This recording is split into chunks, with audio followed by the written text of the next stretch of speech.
The first public plea for temperance in Fort Collins was in 1878, when an anonymous female resident wrote a letter to the editor of the Courier newspaper, and she entitled her article, "How to Do It."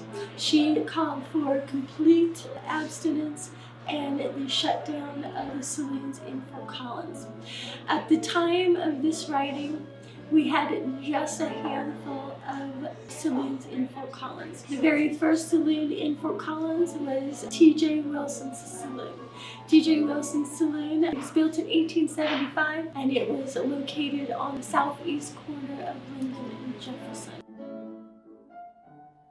In the 1880s, in a 6-block area from Mountain to Jefferson, from College to Linden, we had 15 saloons and 5 brothels. This was with a population of a little over 1,300 residents. It is estimated that 1/3 of the male population frequented these 15 saloons. Between 1880 and 1896, there was this ceaseless push and pull between the wets and the dries in Fort Collins. Those who were for the saloons argued that the revenue from the saloons paid for infrastructure. The Women's Christian Temperance Union had economic, political, and social ways to bring prohibition to Fort Collins. First of all, they had a temperance column. They would use this column to write literature about their work with the Temperance Union, what was going on nationally, and they would also use it to berate the saloon owners. The second way is at the ballot box and politically. In 1883, through votes, they were able to pass through a High License Act. This act increased the dollar amount that a saloon would need to license that saloon for a year. It was a huge push for prohibition, and it was one of their first moves to control the liquor industry in Fort Collins. The third way that the local WCTU accomplished bringing in prohibition is through lectures. Lectures were held in homes, schools, outside, at the Opera House.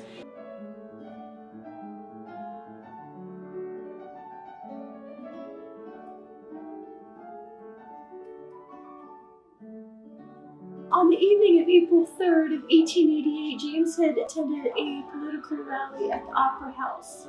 Well, possibly he did imbibe some spirits. He came home very intoxicated. Eva and James did get into an argument. It did get physical.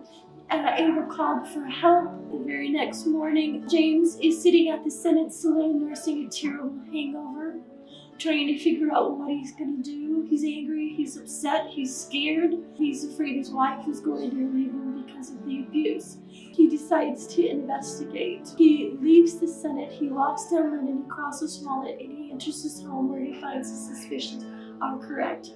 Eva is packing a trunk to leave him. He takes out a pocket knife, he cuts a 1-inch gash on the right side of her neck, and then he cuts a 3-inch gash on the left side of her neck. Then he pushes her out onto Walnut with his knee. She stumbles out onto Walnut, grabbing hold of the picket fence in front of the house. She only makes it about 10 feet, where she does fall and die. A newspaper article the next day, reporter wrote, "We are all guilty. We all knew that Eva was being abused." The Prohibition League did work after this. Along with the Women's Christian Temperance Union, they were able to bring prohibition to Fort Collins.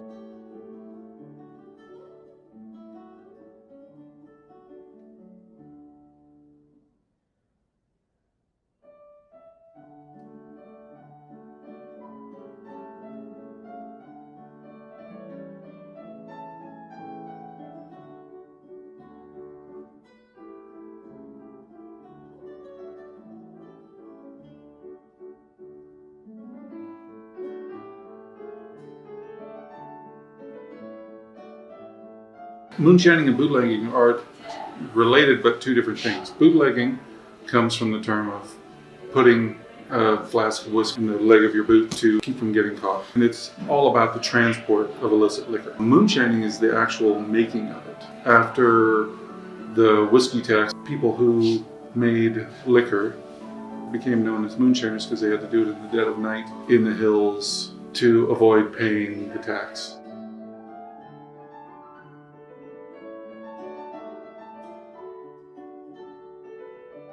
Jungles is an area that is now in Alta Vista neighborhood out east of town. There was houses down there just like there are now. That was just one place where it was kind of a hub, and I'm pretty sure they got their the liquor that was there. I'm pretty sure they got it from a variety of places surrounding the town.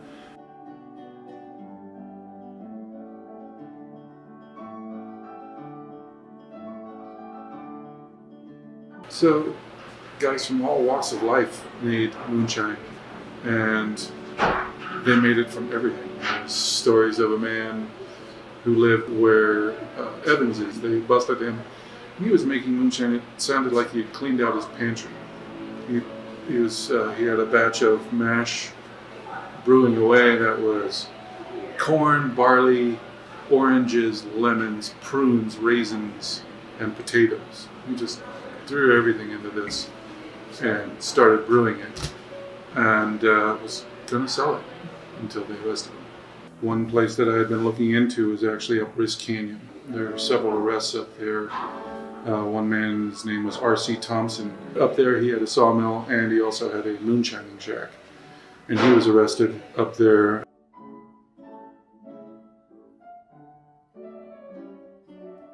Madame Marie Lafitte, that was her real name. She was a genuine French-born woman. She was born in Brittany, France in 1844. Madame Marie came to Fort Collins from Pueblo on the train in 1899. She set up shop on Linden Street. She called her place the Candy Kitchen. It was a brothel, one of the most famous brothels in Collins. Madame Marie not only ran the brothel, she also ran a bootleg out the back.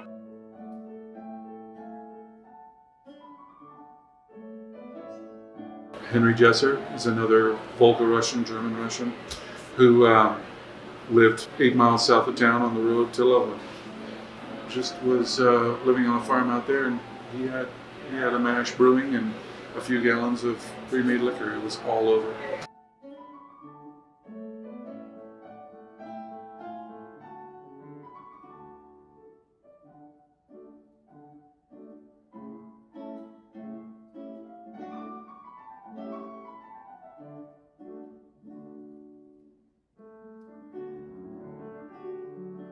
Pete Soto was the king of the bootleggers of the jungles, and while he was the king of the bootleggers down there, there was daily violence.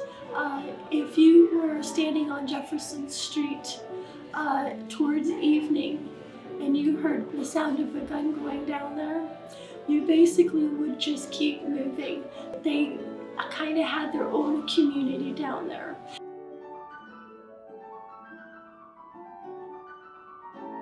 Albert Benson was just a guy, and prospecting wasn't going all that well.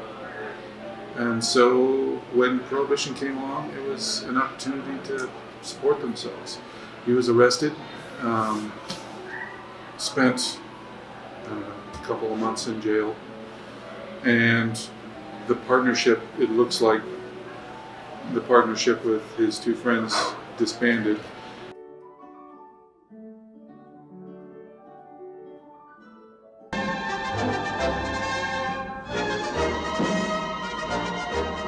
Here's the big moment. Acting Secretary of State William Phillips is signing the 21st Amendment, and Prohibition is repealed. Just think, 14 years. Thousands of cases of fine wines and spirits are coming right off the boat, and this time it's the real stuff, Europe's best. In Times Square, jubilant crowds are gathering to celebrate, and you can't blame them.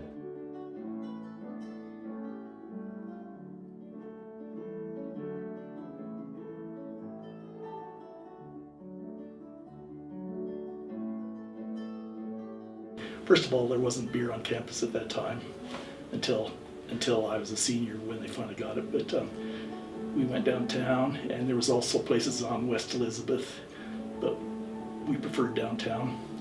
And went to Bee's Tavern, which is where Coopersmith's is now. That was my drinking hole in my freshman and sophomore years. And my junior year, I moved to the Eagle Tavern, which was where the Blind Pig is now. And that was more fun because they had Budweiser on tap, and I don't like Coors. Linden Street was down where the plaza, Old Town Plaza is now. There were multiple 18-year-old bars. So most of it, we'd occasionally on a Friday afternoon go to one of those bars. And again, because we were living off campus at the time, we could have alcohol in the rooms in our apartments, so it was not a big deal. There was a place called the Red Garter and the Green Onion down there. That's a long time ago.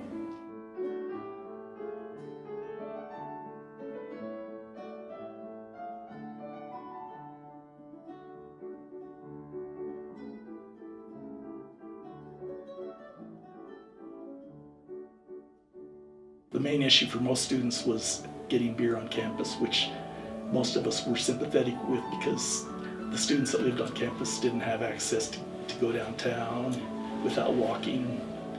And so it was appropriate to have it in Laurie Student Center, which there were over 3,500 students that protested.